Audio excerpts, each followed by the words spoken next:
Hi friends. So ఈరోజు promos చూసిన తర్వాత నిజంగానే లైవ్లో ఎందుకు మిస్ అయ్యాను అనిపించింది. యాక్చువల్లీ డైలీ నేను లైవ్ ఫాలో అవుతాను.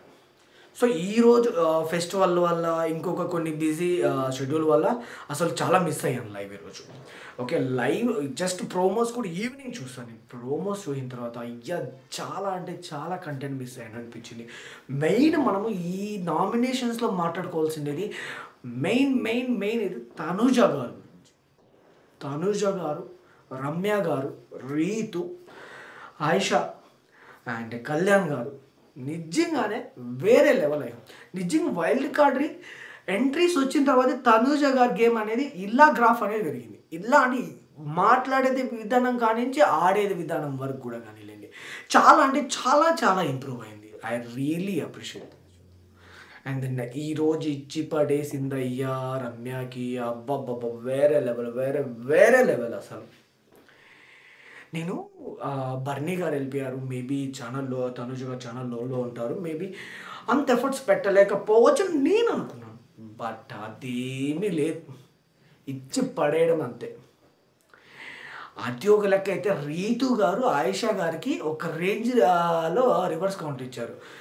నేను యాక్చువల్లీ రీతు గారు ఓవర్ యాక్షన్ క్యాండిడేట్ అనుకున్నాం మనం ఫస్ట్. నిజంగానే పెద్ద ఓవర్ యాక్షన్ క్యాండిడేట్ ఎప్పుడెప్పుడు వెళ్ళిపోతుందిరా అనుకున్నాం. ఫర్ ద ఫస్ట్ టైం ఈరోజు నాకే ఆయిషా గారికి రివర్స్ కౌంటర్, ఆయిషా గారితో మాట్లాడే విధానం కానీలే నాకు బీవచ్చంగా నచ్చింది. పెద్ద ఓవర్ యాక్షన్ క్యాండిడేట్ వచ్చి ఆయిషా గారు. పెద్ద ఓవర్ యాక్టింగ్ వర్స్ట్ అంటే ఆయిషా గారు అండ్ రమ్య నాకు అనిపించింది ఈరోజు చూపిస్తుంది. అంటే ఆమె నామినేషన్ చేస్తుందంట, ఆమె చెప్పేసి వెళ్ళిపోతుందంట, పక్కన వాళ్ళు పాయింట్స్ ఇందంట. అరే నీకు చెప్పే ధైర్యం ఉంది కానీ వినే ధైర్యం నీకు లేదు. అదేందా అంటారా, మేము నీతులు చెప్తాం కానీ మేము పాటించాం, అలా ఉంది ఆయిషా చెప్పేది. నేను ఆయిషా గారు పెద్ద గేమరు, బిగ్ బాస్ తమిళ్లో 60 days ఉన్నారు. సో బాగా తెలుసు, వేరే లెవెల్ అనుకున్నాను. ఈవెన్ అసలు చాలా ఎక్స్పెక్ట్, అంటే నేను ఆ వీడియోస్ ప్రోమోస్ చూసి చాలా అమ్మాయి బీభత్సంగా ఉంటుంది అది ఇదని.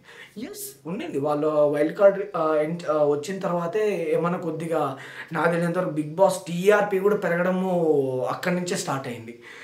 నిజంగా చెప్పుకోవాలంటే బిగ్ బాస్ సీజన్ 4 తర్వాత నాకు మళ్ళీ ఇలా చూడాలనిపించిన ఎపిసోడ్ అయితే, ఇలా చూడాలనిపించిన సీజన్ అయితే బిగ్ బాస్ సీజన్ 9 మాత్రమే.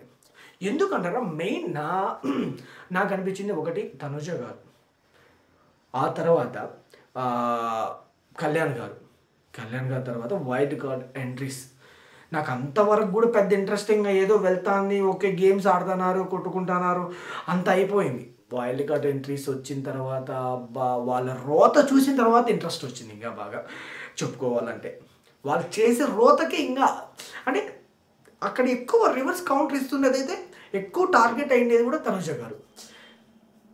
టార్గెట్ అయ్యారు, బట్ వాళ్ళకి అందరికీ ఎవరెవరికి ఎలా సమాధానం ఇవ్వాలో అందరికీ సమాధానం ఇస్తున్నారు. లెవెల్ అయితే తనుజ గేమ్ అయితే వేరే లెవెల్ ఇంప్రూవ్ చేసుకుంది. తనుజ గారిని మెయిన్ ఆ కంఫర్ట్ జోన్ అని చెప్పలేం కానీ ఫస్ట్ నుంచి ఆ కంఫర్ట్ జోన్లో లేరు.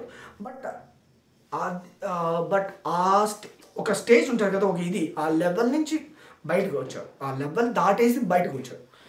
అది అయితే సూపర్. ఇంకొకటి ఈ నామినేషన్లో మాట్లాడుకోవాల్సింది రీతు అండ్ రామ్ గారు. ఓకే, నాకు రీతు గారు పాయింట్స్ ఓకే అండ్ రాము గారు చెప్పిన పాయింట్స్ ఇద్దరు ఒకటే. నాకు పెద్ద ఇద్దరు సైడ్ మిస్టేక్స్ ఉన్నాయి, ఇద్దరివి పెద్ద ఏం అనిపించలేదు. ఓకేనా. నెక్స్ట్ వచ్చి సాయి గారు.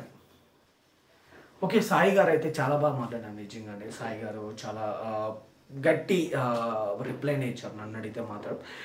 సో ఈరోజు నామినేషన్స్ నిజంగానే ఎవ్వరూ మిస్ అవ్వకండి. ఎపిసోడ్ అయితే సాటర్డే కన్నా డబల్ త్రిబుల్ ఉంటుంది మూవీ. నిజంగానే సాటర్డే ఎపిసోడ్ చాలా బాగా వచ్చింది. సాటర్డే ఎపిసోడ్ కన్నా ఈ నామినేషన్ ఎపిసోడ్ ఉంటుంది, మంచి కిక్ ఇచ్చే episode. Please don't miss it, okay? So if you like this, please subscribe and share, please. Thank you.